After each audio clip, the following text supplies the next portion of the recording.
ശ്രീമദ് ഭാഗവതത്തിൻ്റെ വിശേഷത എന്താണെന്ന് വെച്ചാൽ സത്സംഗത്തിനും സാധുജന സംഗമത്തിനും അത് വളരെ വലിയ മുൻതൂക്കം കൊടുക്കുന്നുണ്ട്. പരീക്ഷത്തിന് ശുഗമഹർഷിയുടെ വായിൽ നിന്ന് കിട്ടുന്നത് സത്സംഗം, ഉദ്ധവന് സത്സംഗം, അർജുനന് സത്സംഗം, ശ്രീരാമന് വസിഷ്ഠനിൽ നിന്ന് കിട്ടിയതോ സത്സംഗം. മഹത്സേവാം ദ്വാരമാഹുർവിമുക്തേ ഔ മഹത്സേവാം ദ്വാരമാഹുർ വിമുക്തേ, മോക്ഷത്തിൻ്റെ കവാടം തുറക്കുന്നതാണ് മഹത്സേവ.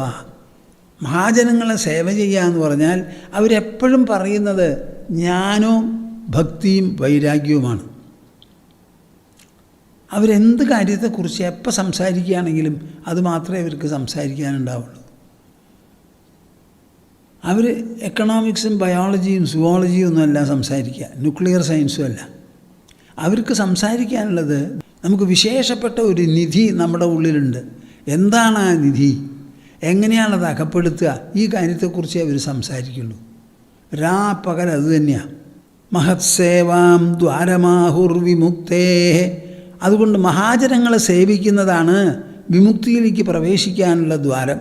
നേരെ മറിച്ച് തമോദ്വാരം യോഷിതാം സംഖ്യസംഘം, സ്ത്രീകളോടുകൂടി അത് സംബന്ധിച്ച ആശകളും ആവശ്യങ്ങളുമായി ഇങ്ങനെ കഴിഞ്ഞുകൂടുന്നുണ്ടല്ലോ, അത് തമോദ്വാരം, നരകത്തിലേക്കുള്ള കവാടമാണ്. മഹാന്തസ്തേ സമചിത്താ പ്രശാന്താ വിമന്യവ സുഹൃദ സാധവോയേ. ആ വിവരണം ഒന്ന് നോക്കൂ കൂട്ടരെ, ഇതാണ് നിങ്ങളുടെ ശ്രദ്ധയിൽ പെടേണ്ടത്. ആരാണ് മഹാത്മാക്കൾ? സമചിത്താ പ്രശാന്താ. മനസ്സിൽ സമത്വമുണ്ടോ? എന്താ ഈ സമത്വം? പ്രതിദിനം നാം പല വഴിക്കും പല മാർഗങ്ങളിലൂടെയും അനുഭവിക്കുന്നത് സുഖവും ദുഃഖവും മാത്രമാണ്. ഇന്ദ്രിയങ്ങളും ഇന്ദ്രിയ പദാർത്ഥങ്ങളും കൂടി ചേരുന്നതാണ്, സമ്പർക്കമാണ് ജീവിതം. ആ ജീവിതത്തിൽ നിന്ന് നമുക്കുണ്ടാകുന്നത് സുഖം ദുഃഖം എന്ന് പറയുന്ന രണ്ടനുഭവമാണ്. ഈ ലോകം മുഴുവനും ദ്വന്ദ്വ സമാഹാരമാണ്. ആ ദ്വന്ദ്വങ്ങളെല്ലാം കൂടി നമുക്ക് അനുഭവ രൂപത്തിൽ രചിക്കുന്നത് സുഖവും ദുഃഖവുമാണ്. ദുഃഖമില്ലാതെ സുഖമില്ല, സുഖമില്ലാതെ ദുഃഖമില്ല. അത് രണ്ടും ഒരുമിച്ചേ പോവുള്ളൂ എന്ന് വന്നാൽ പിന്നെ എന്തിനു വേണ്ടി പരിശ്രമിക്കണം?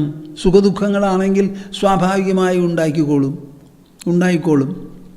അതിന് ദുഃഖമില്ലാതെയാക്കാൻ പുറപ്പെട്ടാൽ സാധ്യമല്ല. സുഖം വേണ്ട എന്ന് പറയാനും പറ്റില്ല.